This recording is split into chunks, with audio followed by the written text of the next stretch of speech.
There comes a time in life when your heart whispers, enough. Enough of overthinking, enough of chasing, enough of holding on to what's breaking you.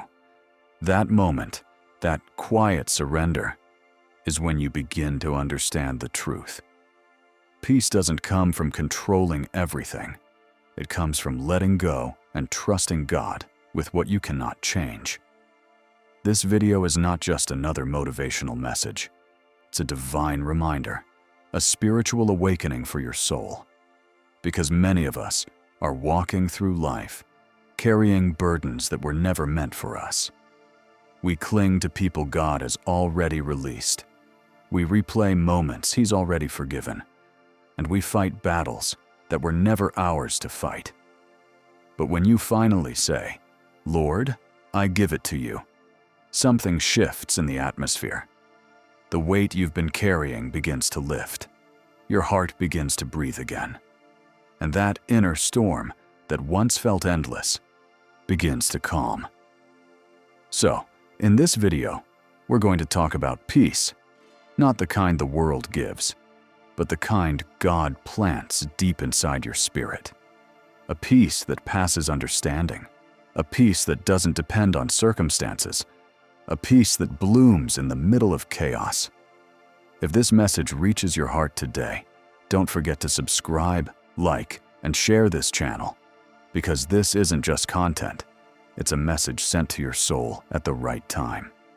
Turn on notifications, and let every word that follows remind you of this truth. When you finally let go, when you stop fighting what God has already finished, everything changes. Chapter 1. The Power of Surrender. There's a strength that is born only when you surrender, not the surrender that means defeat, but the surrender that means faith. You see, the world teaches us to hold on, to fight, to chase, to never let go. But the Spirit of God whispers something different. He says, "Be still and know that I am God." That's not a call to give up. It's an invitation to trust. Because the moment you stop trying to control every outcome, you make space for divine intervention. Most people spend their whole lives wrestling with what they cannot change. They replay old conversations, cling to the what-ifs, and try to rewrite chapters that God has already closed. And in doing so, they lose the very peace they're praying for. But surrender, true surrender, is the moment you look up and say, "God, I don't understand it, but I trust you." That's when heaven begins to move. Because peace doesn't come from knowing the plan. Peace comes from knowing the planner. When you surrender, you step out of your own strength and into God's.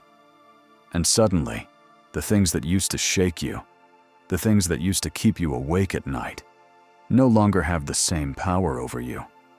Because now, you've placed them in God's hands. And there's no safer place than that. You begin to realize that the pain you resisted was actually the process that refined you. You see that the closed door you cried over was God's protection, not rejection. And you start to see peace not as a feeling, but as a decision. The decision to stop carrying what God already told you to lay down. Isaiah 26:3 says, "You will keep in perfect peace those whose minds are steadfast, because they trust in you." That means peace doesn't depend on your situation. It depends on your surrender. So if your soul feels heavy, if your mind feels restless, if your heart feels broken, then maybe it's time to stop fighting and start surrendering. Because when you finally let go, you make room for God to do what only He can do. You stop trying to control life and start allowing life to flow through the hands of the Creator. And in that surrender, you find peace. Chapter 2. Trusting God in the unknown. Trusting God. When you can see the road ahead is easy, but trusting Him in the dark, trusting Him when the path disappears, when the prayers seem unanswered, when the silence feels louder than His voice, that's where your faith is truly tested. We often say, God, show me the way. But what we really mean is, God, show me the way before I take the first step. And yet, faith doesn't work that way. Faith is stepping even when you can't see where your foot will land. Faith is walking when your heart is trembling. Faith is believing when your eyes see nothing but uncertainty. And that's the kind of trust God asks from us. Because sometimes, God hides the full picture not to confuse you, but to grow you. If He showed you every detail of the journey, you'd depend on the plan, not on Him. But when He shows you just one step at a time, He's teaching you how to walk by faith, not by sight. When you're in the middle of the unknown, when life feels like it's falling apart, you might not see it, but God is still working. He's aligning the right people, closing the wrong doors, and preparing you for blessings you're not yet ready to receive. You see, sometimes God delays the blessing to develop the believer. He withholds what you're praying for because He's shaping your heart to handle what's coming. Proverbs 3:5 says, "Trust in the Lord with all your heart, and lean not on your own understanding. In all your ways submit to Him, and He will make your paths straight." That means peace isn't found in knowing how things will work out. It's found in trusting that they will. Every season of silence has a purpose. Every unanswered prayer is preparing you for a greater answer. And every heartbreak is leading you closer to your healing. When you start trusting God in the unknown, you stop needing to know everything. You stop asking for signs and start walking by faith. You stop worrying about what's next because you know, whatever it is, God's already there. The unknown becomes less scary because you realize it's not empty. It's sacred. It's the place where God writes your next chapter in His perfect timing. So if you're standing at a crossroads right now, not knowing which way to go, remember this. God doesn't need you to understand the plan. He just needs you to trust the one who made it. When you can trust Him in the waiting, in the silence, in the unknown, then peace becomes your constant companion. Because peace isn't the absence of uncertainty. It's the presence of faith in the middle of it. So let this chapter remind you, you don't have to see the whole path to take the first step. You just have to trust the one who lights the way. Because once you surrender and start trusting, you'll realize peace was never gone. It was simply waiting for you to let go. Chapter 3. When you release, you rise. There's something holy about release. Something powerful about letting go of what once held you down. The pain, the disappointment, the guilt, the fear. Because every time you release, you rise a little higher. You see, release is not about forgetting. It's about freeing yourself from what was never meant to define you. It's about saying, yes, it happened, but it no longer controls me. It's the decision to stop living in the past and start walking in the promise of the present. When you release, you stop giving yesterday permission to rob you of your peace today. You stop chasing closure that only God can give. And you stop fighting to understand things that were meant to shape you, not break you. Because every loss has a lesson. Every ending has an awakening. Every broken piece is part of the masterpiece God is creating in you. Sometimes we hold on because we're afraid of the unknown, afraid to start over, afraid to admit that the season we prayed for is now over. But what if the thing you're afraid to release is the very thing holding you back from rising? God cannot fill your hands if they're already full of what He's asking you to let go of. You cannot soar with the same weight you cried to be free from. And you cannot move forward if you're still staring at the door that closed. It's time to rise. Release the people who walked away, not with bitterness, but with blessing. Release the pain that still echoes in your heart, not by forgetting, but by forgiving. Release the versions of yourself that no longer fit the person you are becoming. Because when you release, something begins to shift. You start to feel lighter. Your heart starts to open, and your spirit begins to rise. You rise into a peace that's not dependent on people.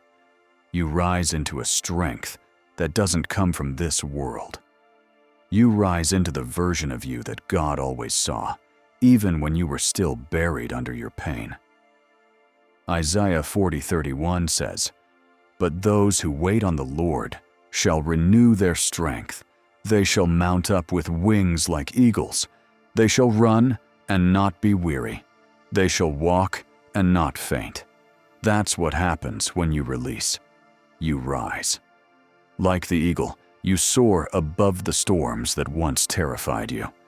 You no longer fight the wind. You use it to lift you higher. You no longer fear the change.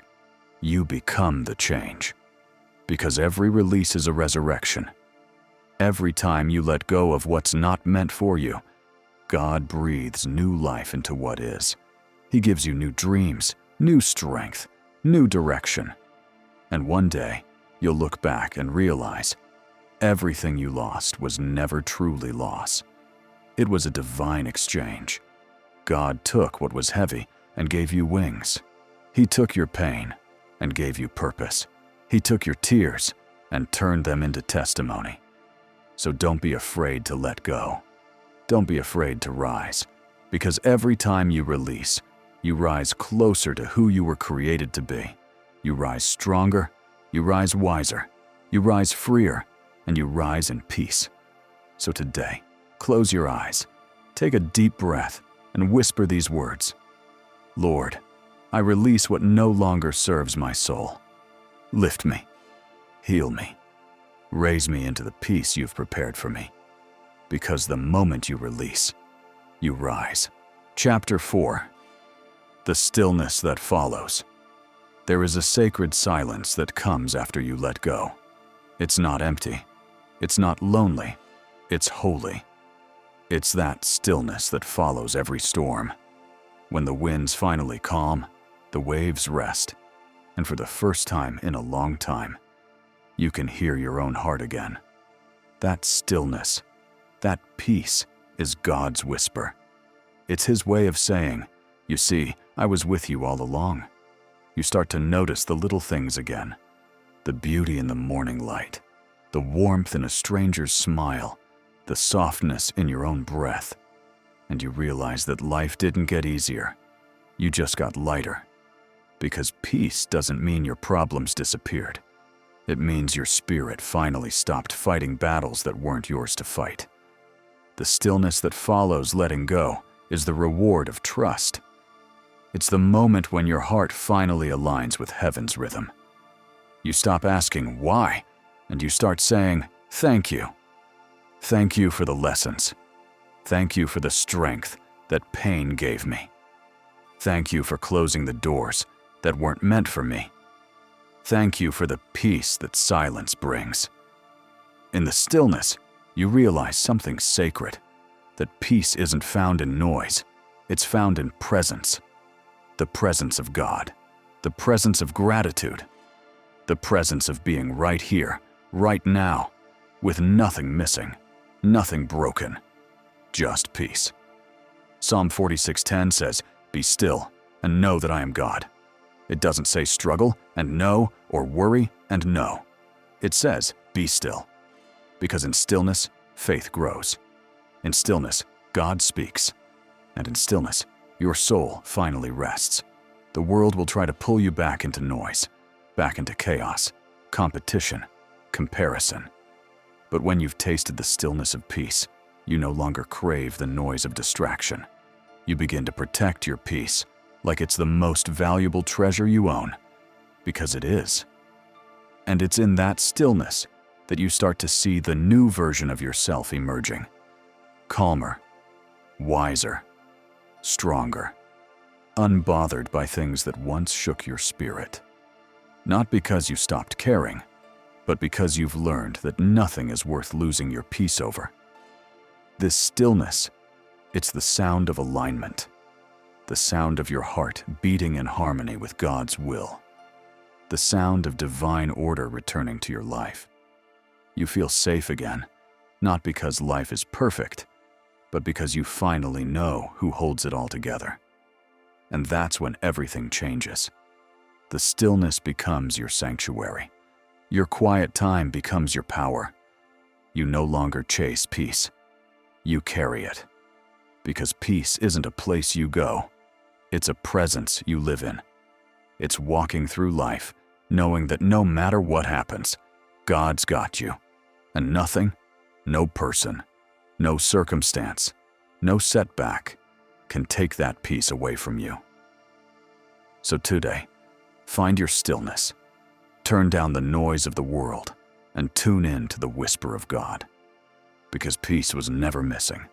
It was simply waiting for you to be still enough to feel it. Chapter 5. God's timing and the beauty of waiting. There is a divine rhythm to life, a sacred timing to everything under heaven. But the hardest part of faith is waiting. Waiting for prayers to be answered. Waiting for the door to open. Waiting for the pain to make sense. Waiting for the promise to come alive. And in that waiting, it's easy to question God. It's easy to wonder, Lord, did you forget me? It's easy to mistake silence for absence. But the truth is, God's silence is never a sign that He's left you. It's often a sign that He's working in ways you cannot yet see. You see, God doesn't rush. He doesn't panic. He doesn't delay out of neglect. He delays because He's developing you. There are blessings that can't come too early, because if they did, they would break you instead of build you. So He waits until your faith is strong enough to carry what He's preparing to give, until your heart is healed enough to handle what's next, until your character has grown enough to stand in the place you've been praying for. Ecclesiastes 3:11 says, He has made everything beautiful in its time. Not your time, not their time, His time. And the beauty of God's timing is that when it finally happens, it happens effortlessly. No forcing, no chasing, no struggling, just alignment. Doors open that no one can shut. Opportunities appear that no one can take. And what once felt delayed suddenly feels right on schedule. Because when you wait on God, you never arrive late. You arrive prepared. The waiting season is not wasted. It's where God refines your patience, teaches your heart to trust, and reveals the strength you didn't know you had. Every unanswered prayer is molding your spirit. Every quiet season is maturing your faith. And every delay is protection in disguise. You see, sometimes God's "not yet" is more merciful than His "yes," because He knows what you're ready for and what would destroy you if it came too soon. He knows that premature blessings become heavy burdens. So instead, He says, wait. Not because He's forgotten, but because He's faithful. Isaiah 60:22 says, When the time is right, I, the Lord, will make it happen.